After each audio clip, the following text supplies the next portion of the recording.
શું સુરેશભાઈ આખો સમગ્ર મામલો?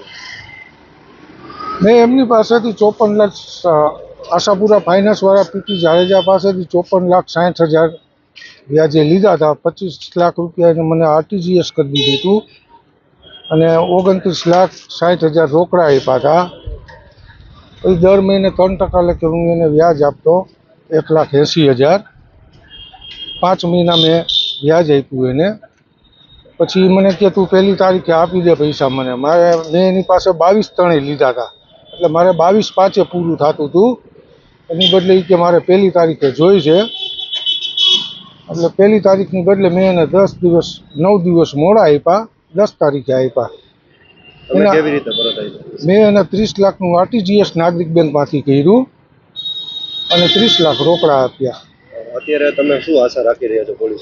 પોલીસ પાસે આશા એટલી કે કડક પગલાં લે, આશાપુરા ફાઇનાન્સનું લાઇસન્સ રદ કરે અને મારી ફાઇલ પરત અપાવે, મારું લખાણ બધું કેન્સલ કરાવી દે અને ચેક મારા પરત અપાવે. પીટી શું કહે છે, તમે ધમકી શું આપો? પીટી એમ કહે છે કે 10 લાખ 10% વ્યાજ લેખે 1 મહિનાનું વ્યાજ તારે વધારે દેવું પડે.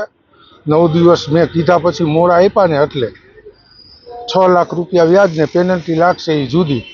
એ 5 લાખ 10 લાખ જી લાગે એ પેનલ્ટી અલગથી. ધમકી શું આપો? રાજકોટમાં રહેવા નહીં દઉં અને હારાવાજ નહીં રહે.